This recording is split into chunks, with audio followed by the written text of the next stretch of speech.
Salve galera, Chico Garcia traz provável escalação do Corinthians para o jogo de hoje. Veja também quem são os jogadores que o Corinthians já liberou e não compõem o elenco nessa noite de quinta-feira. Tem também ótimas informações de Yuri Alberto. Se inscreva no canal e deixe seu like. Bora para o vídeo. E esse jogo contra o Grêmio, hein? No dia dos namorados, me ajuda aí, hein? Ai, meu Deus do céu. Os dois precisando da vitória, né? O Grêmio até estava numa condição pior em questão de zona de rebaixamento. Aí ganhou os dois últimos jogos aí, encostou no Corinthians, mas o Corinthians está na frente por uma questão de saldo, de critério. O jogo é em Porto Alegre e o Corinthians tem muitos desfalques. E aí tem essa questão que não vem de bons resultados, o Dorival também questionado, né, porque ainda não faz o time jogar daquela maneira que a gente imaginava, e agora sem três dos principais jogadores do time.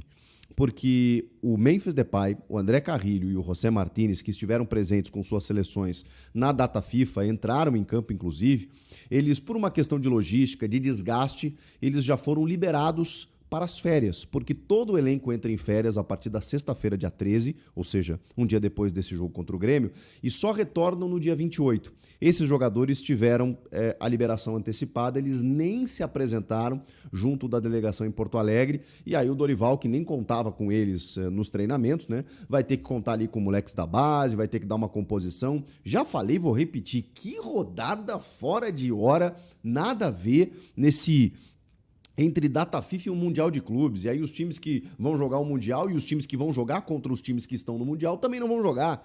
Então, pô, por que não adiou a rodada inteira? Eu vou te falar. Aí há um prejuízo, claro, né, no caso do Corinthians, com muitos desfalques. Outros times também passarão pelo mesmo problema. Enfim, vamos lá. Vamos falar sobre esse time que o Dorival deve colocar em campo, porque assim, sem o Memphis, sem o Carrilho e sem o Martínez, complica bastante, porque já não tem o Yuri Alberto.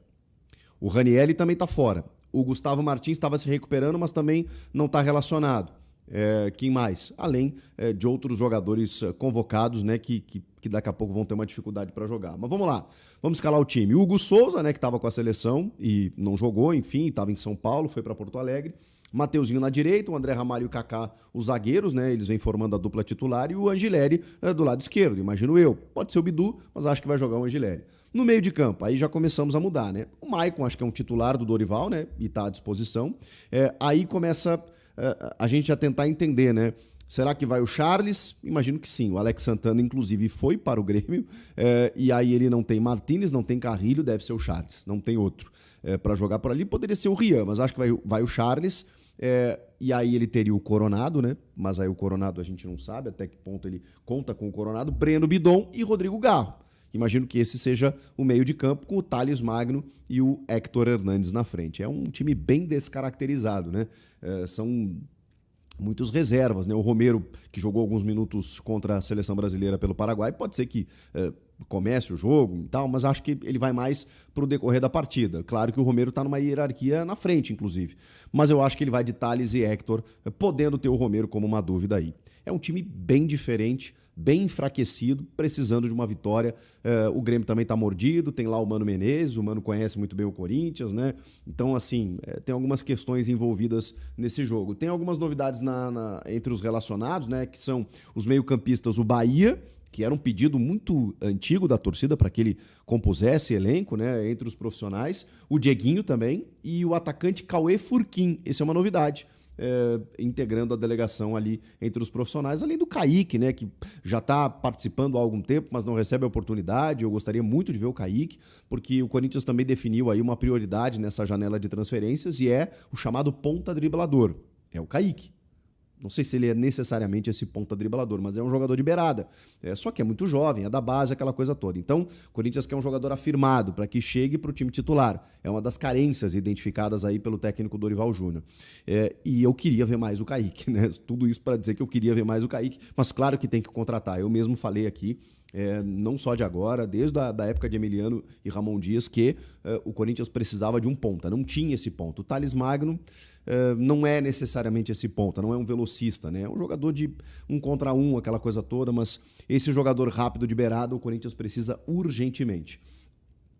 Esses são os relacionados, né? Ou as novidades entre os relacionados para esse confronto difícil.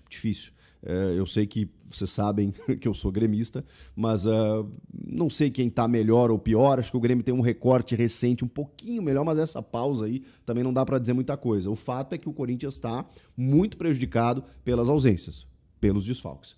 Falando também especificamente sobre Yuri Alberto. O Yuri, ele concedeu uma entrevista, que acho que ainda não foi ao ar, para o Kleber Machado, para o programa dele na Record, e o Kleber fez um videozinho lá e tal, né? Inclusive tirando onda com o pai do Yuri, né? Que tem 48 anos. Gente, eu vou fazer 44. Então, assim, eu olhei o pai do Yuri e falei assim, não é possível. A gente sabe que o Yuri é jovem, né? Mas caramba, o pai do Yuri é muito jovem. E aí ele fez um videozinho lá com o pai do Yuri e tudo mais. E aí perguntou ali pro Yuri Alberto, né? Aquela coisa toda, pô, como é que tá a recuperação, né? Ele que tá com problema lá teve uma fratura na lombar, né, na coluna. E aí ele disse o seguinte, não, em julho já estarei de volta. E o Yuri é espantoso, né, cara? Porque ele tem uma recuperação de tudo. Tudo que ele lesiona, que ele machuca, ele volta antes do prazo. E eu falava muito pra vocês, pô, em agosto o Yuri tá de volta, ele já tá falando julho. Julho é o quê? Depois do Mundial. É a melhor notícia de todas, porque significa que o Corinthians agora vai parar nesse período em que todos vão parar, ou seja, ele não vai ter prejuízo por não ter o Yuri. Teve aí por alguns jogos, é fato, mas é um prejuízo minimizado, porque eu imaginei que o Corinthians fosse voltar depois do Mundial e não contar com o Yuri ainda. Talvez o Yuri já retorne a partir do dia 15 de julho, que é quando o calendário retoma, né? E o Corinthians tem compromissos aí com Copa do Brasil, caiu da Sul-Americana, mas tem o Campeonato Brasileiro também. Então, se o Yuri conseguir voltar depois do Mundial, na segunda quinzena de julho, melhor dos mundos, melhor das notícias. E ele falou isso, ele falou que em julho já estamos de volta, foi a frase do Yuri para o Kleber Machado. O Kleber também perguntou onde você vai jogar no segundo semestre. Ele falou no Corinthians, até dezembro de 2027. É uma resposta protocolar? É uma resposta protocolar. Ele não falaria ali, não, eu inclusive estou vendido aí para um time inglês, ele não falaria esse tipo de coisa. Mas enfim, a gente tem que noticiar. Vem da voz oficial, né, da fonte oficial do principal envolvido, que é o jogador, dizendo que vai jogar no Corinthians. E a gente sabe que ele quer ficar, aquela noia dele sair já passou, mas a gente sabe também que se vier uma proposta bacana, ele tem um sonho de jogar, especialmente na Inglaterra, isso vai acabar acontecendo.